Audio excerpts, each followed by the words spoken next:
Le chef du ministère russe de l'Industrie et du Commerce, Anton Alikhanov, a annoncé son intention de lancer une émission annuelle de 36 avions MC-21 à partir de 2027.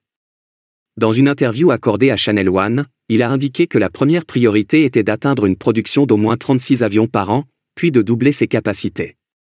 Cela inclut des plans d'exportation, qui renforceront la présence de l'aviation nationale sur le marché international, rapporte Interfax. Conformément au programme global de l'industrie de l'aviation civile adopté l'année dernière, les livraisons du MC-21 commenceront en 2025 avec 9 unités. En 2026, il est prévu d'augmenter la production à 31 appareils, et en 2027 à 36 unités. Ces taux devraient permettre à la Russie d'occuper une position de leader dans le domaine de l'aviation civile et d'accroître sa compétitivité sur le marché mondial. Le programme global de développement de l'industrie aéronautique de la Fédération de Russie jusqu'en 2030, tel qu'amendé par l'arrêté du gouvernement de la Fédération de Russie numéro 1102R en date du 4 mai 2024, prévoit également que seuls 17 Tu-214 seront produits d'ici à 2027. Dans le même temps, les compagnies aériennes seront en mesure d'exploiter le premier avion civil entièrement produit dans le pays, le Tu-214, en 2025. Il s'agit essentiellement d'un concurrent direct du MC-21, plus moderne et plus économe en carburant. Selon Anton Alikhanov, lors du Forum NEI, les premières livraisons du Tu-214, entièrement produit dans le pays, sont attendues en 2025, tandis que le MC-21 est prévu pour 2026. Cette année, le premier Tu-214 sera livré dans le cadre des plans approuvés dans le programme global, a déclaré le ministre.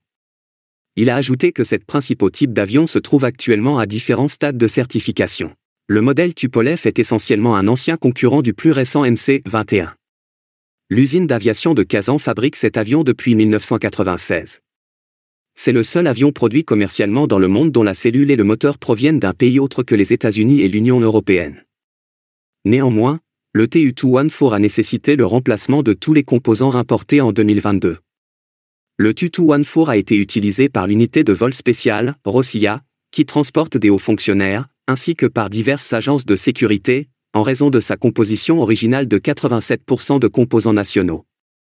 Il s'agit là d'un avantage considérable. Seuls 13% environ des composants ont été importés, et ils étaient relativement simples. Le premier vol du Tu-214, dont la fabrication était entièrement nationale, a eu lieu l'année dernière. La production en série de ces avions se poursuivra sans entrave une fois que la certification aura été finalisée, ce qui est prévu pour cette année.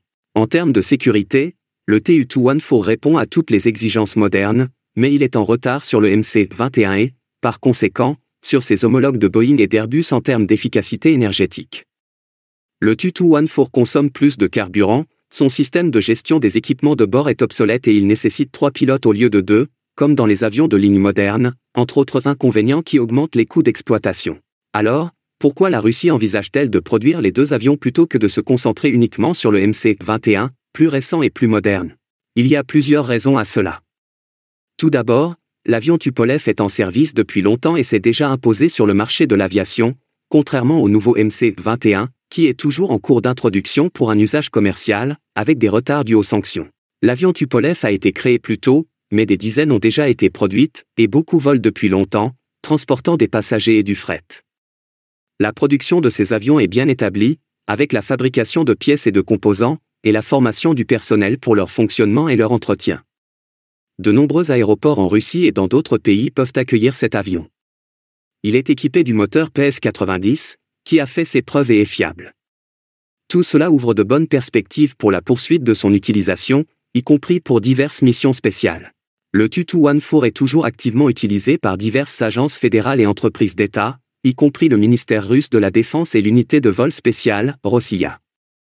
Ces entités peuvent continuer à acheter cet avion. Cet avion doit être composé d'éléments nationaux, ce qui signifie qu'il n'est pas nécessaire d'importer des éléments individuels. Compte tenu des sanctions imposées au marché russe de l'aviation et du manque d'accès aux aéronefs et pièces d'aviation occidentaux, l'abandon du Tu-214, dont la transition vers des composants entièrement nationaux a été couronnée de succès, serait un manque de vision. Aucun pays ne produit d'avions de manière entièrement autonome, cela implique toujours une coopération entre des fabricants de différents pays. La Russie est unique à cet égard, en grande partie à cause des sanctions, car elle doit créer des avions de ligne entièrement nationaux. Il s'agit d'un terrain inconnu et des obstacles inattendus peuvent surgir.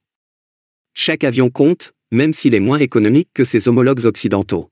La deuxième raison pour laquelle le Tu-214 reste pertinent est la forte demande de remplacement des avions moyens courriers occidentaux. Le MC-21 ne peut à lui seul répondre à cette demande. Les plans de production du MC-21 sont en retard par rapport aux besoins des compagnies aériennes.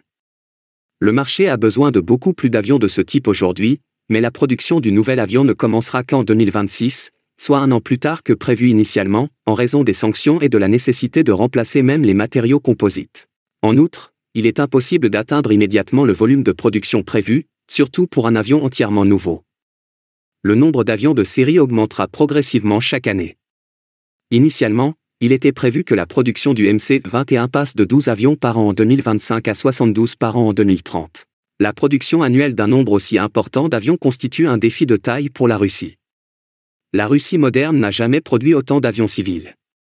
Dans les années 2000, la Russie n'assemblait pas plus de 20 avions par an. Dans les années 2010, la production a été plus importante certaines années, comme en 2013 avec 35 avions civils, mais ce niveau n'a pas pu être maintenu.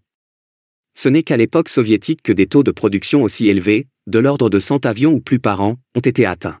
Jusqu'à ce que le MC-21 soit pleinement opérationnel sur la chaîne de montage, tout avion moyen courrier sera nécessaire pour remplacer les avions étrangers.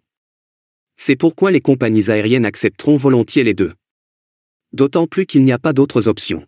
Ainsi, le modèle Tupolev aidera les compagnies aériennes qui ne peuvent pas se procurer le MC-21. Il contribuera à remédier à la pénurie d'avions moyens courriers due à la nécessité de remplacer les modèles étrangers. Par exemple, le Tu-214 pourrait être utilisé pour des vols charters vers la Turquie et l'Égypte. De plus, le Tu-214 peut voler sur de plus longues distances que le MC-21, ce qui permettrait de pallier temporairement la pénurie d'avions long courriers. Lorsque la production du MC-21 pourra répondre à la demande de toutes les compagnies aériennes, les transporteurs pourront passer du Tu-214 au MC-21, plus économique, et le Tupolev retournera à l'aviation gouvernementale après avoir été utilisé à des fins commerciales. Le troisième facteur favorisant la poursuite et l'augmentation de la production du Tu-214, avec de futures améliorations, est son potentiel d'exportation. Le Tupolev pourrait être demandé par des clients étrangers, principalement dans les pays du Sud et en Asie. Le Tu-214 n'est donc pas un concurrent dépassé, c'est un avion différent à bien des égards et il sert de complément au MC-21 qui n'est pas encore réalisé.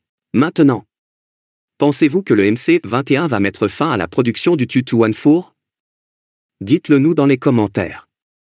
N'hésitez pas à aimer et à partager nos vidéos et à vous abonner à notre chaîne. Merci également d'adhérer à notre chaîne pour nous encourager.